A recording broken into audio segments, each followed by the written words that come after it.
ಬಿಸಿಲು ಮೈ ಕೈ ಎಲ್ಲ ನೆವೆ ಆಗ್ತಾ ಇದೆ. ಆನಂದವಾಯ್ತು. ಓ ಡ್ಯೂಟಿ ಮುಗಿತೇನೋ ದ್ರಾಬೆ ಮುಂಡದೆ. ಸಂಬಳದ ದಿನಾನು ಒಂದ್ ಒಳ್ಳೆ ಮಾತು ಬೇಡವಾಪ. ಇವ ಸಂಬಳದೇನಲ್ವೇ ಮರ್ತೇ ಬಿಟ್ಟಿದ್ದೆ. ಎತ್ತೋ ಏನ ದುಡ್ಡು? ಅಯ್ಯೋ ದುಡ್ಡು ಅಂತ ಸಾಯ್ತಲ್ಲಪ್ಪ. ಯಾವ್ದೋ ಎಷ್ಟಿದೆ? ಅಯ್ಯೋ ಎಷ್ಟಿದ್ಯೋ? 1,500 ಇದೆ. ಸಂಬಳ 2,000 ಅಲ್ವೇನೋ? ಇನ್ನು 500 ರೂಪಾಯಿ ಅಲ್ಲೋ? ಅಯ್ಯೋ ಮನೆ ತರ ದೊಡ್ಡವನಾಗಿದ್ದೀನಲ್ಲಪ್ಪ. ಸಿನಿಮಾಗೆ ಪಾರ್ಟಿಗೆ ಅಂತ ಸೇಫ್ಟಿಗೆ 500 ರೂಪಾಯಿ ಎತ್ತಿಟ್ಕೊಂಡಿದ್ದೀನಿ. ನೋಡೋ 500 ರೂಪಾಯಿ ಕೊಟ್ರೆ ಸರಿ. ಇಲ್ಲೇ ಇದ್ರೆ ತಟ್ಟೆ ಇಲ್ಲೇ ಇರುತ್ತೆ. ನೀ ಟೆಂಟ್ ಎತ್ತು. ಊಟಕ್ಕೆ ಕೂತಿರೋರ್ನ ಮನಗಿರೋ ಗಂಡ ಹೆಂಡತಿನ ಡಿಸ್ಟರ್ಬ್ ಮಾಡಬಾರ್ದು ಪಿತಾಮಹ. 500 ರೂಪಾಯಿ ಕೊಟ್ರೆ ಊಟ, ಇಲ್ಲೇ ಇದ್ರೆ ಇಲ್ಲ. ಇದು ಕಡೆ ಮಾತಾ ಜನ್ಮ ಕೊಟ್ಟ ದೇವ್ರೆ. ಏನದ ಮೇಲೆ ಕಾಸು ಹಾಯ್ಕೊಳೋನಿ. ಮುತ್ತಯ್ಯ ಫಾದರ್ಗೆ fitting centre of university. 50 telegram form ಕೊಡಿ.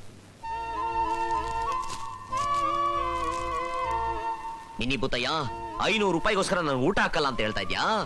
50 ಜನಕ್ಕೆ ಊಟ ಹಾಕ್ಬೇಕು. ಹಂಗ್ ಫಿಟ್ಟಿಂಗ್ ಇಡ್ತೀನಿ. ಬಗ್ನಿಗೆ ಊಟ.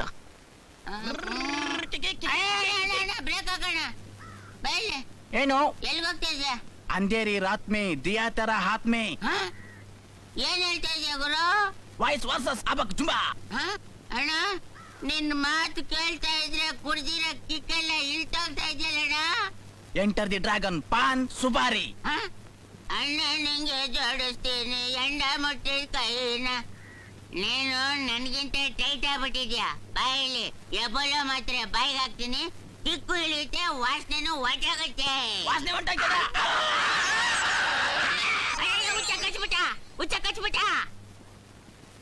ಲೋ ಸೋಂಬೇರಿ ಮುಂಡೆದೆ. ಏನಮ್ಮ ಅದು ನಿನ್ ತಂಬೂರಿ ರಾಗ? ಶ್ರೀಪಾದಂಗಳವರು ಮಠಕ್ಕೆ ದಯಮಾಡ್ಸಿದಾರಂತೆ. ಪ್ರವಚನ ಇದೆಯಂತೆ. ನೀನು ಬಾರ ಹೋಗೋಣ. ನಾನ್ ಬರಲ್ಲ, ನೀನ್ ಒಬ್ಳೆ ಹೋಗು. ಅಯ್ಯ ನಾಯಿ ಮುಂಡೆದೆ. ಮಠಾಧೀಶ್ವರರು ಬಂದಿದ್ದಾರೆ. ಒಂದೆರಡು ಒಳ್ಳೆ ಮಾತು ಕಿವಿ ಮೇಲೆ ಹಾಕೊಂಡ್ರೆ ಪುಣ್ಯ ಬರುತ್ತೆ ಕಣ. ಆ ಪುಣ್ಯದ ಗಂಟನ್ನ ನೀನ್ ಒಬ್ಳೆ ಗಂಟ ಹಾಕೊಂಡು ಸ್ವರ್ಗಕ್ಕೆ ಹೋಗು. ನಾವಿಲ್ಲೇ ನರಕದಲ್ಲಿ ಸಾಯ್ತೀವಿ. ಸರಿ ಇಲ್ಲೇ ಬಿದ್ದಿರ್ತೀನಿ ಹೋಗು.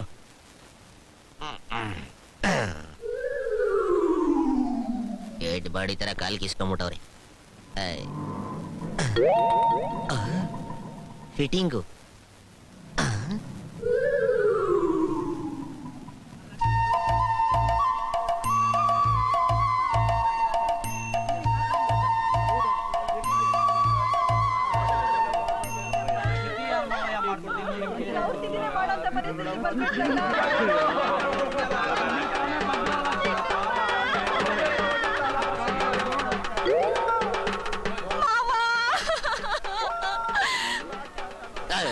ನಮ್ಮನ್ನೆಲ್ಲ ಬಿಟ್ಟು ಹೊರಟೋದ್ರು.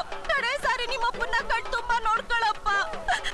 ಅಯ್ಯೋ ಇಂಥವ್ರೆಲ್ಲ ಭೂಮಿ ಬಾರ ಹೋದ್ರು ಹೋಗ್ತಾರೆ ಬಿಡಿಯತ್ತೆ.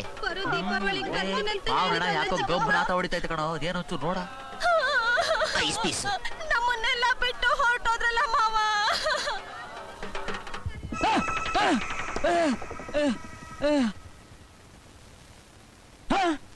ನೀವೆಲ್ಲ ಯಾವಾಗ ಬಂದ್ರಯ್ಯ? ಅಯ್ಯೋ ಎಡ ಎತ್ ಕೂತಿದ್ಯಲ್ಲಪ್ಪ. ಬಾಯಿ ಮುಚ್ಚೋ ಅಮ್ಮಂಗಲ ಮುಂಡದೆ. ಮಲಗಿದ್ದವನನ್ನ ಹೆಣ ಅಂತೀಯ? ಅಯ್ಯೋ ಮಾವಯ್ಯ, ವೈಕುಂಠ ನೀವು ಸತ್ತೋದ್ರಿ ಅಂತ ಟೆಲಿಗ್ರಾಮ್ ಕೊಟ್ಟಿದ್ದ. ಏನ್ ಅನಾಹುತ ಮಾಡಿದ್ಯೋ ಪಾಪ ಮುಂಡೆ ಮಗನೇ? ಇರಪ್ಪ ಯಾಕೆ ಅಂತ ಹೇಳ್ತೀನಿ. ತಾವೆಲ್ಲ ಹೋಗಿ ಚೆನ್ನಾಗಿ ತಗೊಳ್ಳಿ ಹೋಗಿ. ಪಿತ್ತಾಜಿ ಅವತ್ತು 500 ರೂಪಾಯಿ ಕೇಳಿದ್ಕೆ ನಿನ್ ಕಣ್ಣಲ್ಲಿ ರಕ್ತ ಬಂತು. ಈಗ 1.5 ಮಣ ಸಂಬಂಧಿಕರು ಬಂದಿದ್ದಾರೆ. ಎಲ್ಲೆಲ್ಲಿಂದ ರಕ್ತ ಬರುತ್ತೋ? ಅಯ್ಯೋ ಪಾಪೆ ಮುಂಡೆ ಮಗನೇ, ಎಂತ ಫಿಟ್ಟಿಂಗ್ ತಂದಿಟ್ಬಿಟ್ಯೋ. ಅದ್ರಲ್ಲೂ ನಮ್ ಸಂಬಂಧಿಕರಂತೂ ಇದ್ರಲ್ಲಿ ಎತ್ತಿದ ಕೈ ತಿಥಿ ಮಾಡಿಸಿ ಕೂಡಿಟ್ಟ ಹಣನೆಲ್ಲ ನಮ್ಮ ಅಮ್ಮನ ತಲೆ ಹಾಗೆ ನುಣ್ಣಿ ಮಾಡ್ಬಿಟ್ಯಲ್ಲೋ.